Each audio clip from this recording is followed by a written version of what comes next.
NCCയുടെ കൊല്ലം മേഖലാ ഓഫീസ് കണ്ണൂരിലേക്ക് മാറ്റാൻ വീണ്ടും ശ്രമം. കൊല്ലത്തിനു പുറമെ ആലപ്പുഴ, പത്തനംതിട്ട ജില്ലകളിലെ സ്കൂളുകളിലും NCCയുടെ പ്രവർത്തനം താളം തെറ്റിക്കുന്ന നടപടി പിൻവലിക്കണമെന്ന് ജീവനക്കാരുടെ സംഘടന ആവശ്യപ്പെട്ടു.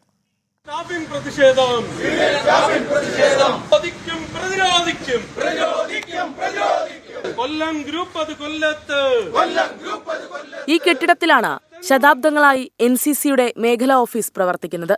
ഇത് കണ്ണൂരിലേക്ക് മാറ്റാനാണ് നീക്കം നടക്കുന്നത്. കെട്ടിടം സ്വകാര്യ വ്യക്തിക്ക് കൈമാറുകയാണ് നീക്കത്തിന് പിന്നിലെന്നും ആരോപണമുണ്ട്. മേഖലാ ഓഫീസ് കൊല്ലത്തുനിന്ന് മാറ്റിയാൽ കൊല്ലം, പത്തനംതിട്ട, ആലപ്പുഴ ജില്ലകളിലെ 200-ലധികം സ്കൂളുകളിൽ NCCയുടെ പ്രവർത്തനത്തെ ബാധിക്കും. ഓഫീസ് മാറ്റാനുള്ള നീക്കത്തിനെതിരെ പ്രതിഷേധം ശക്തമാണ്.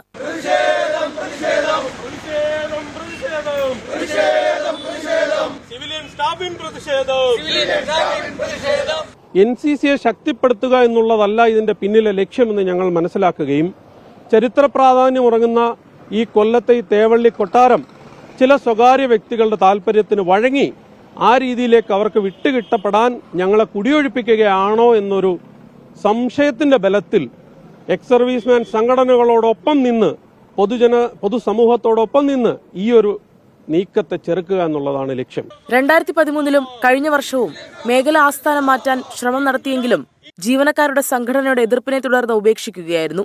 വിമുക്ത ഭടന്മാരുടെ ക്യാന്റീനും ഇവിടെയാണുള്ളത്. 24 കൊല്ലം.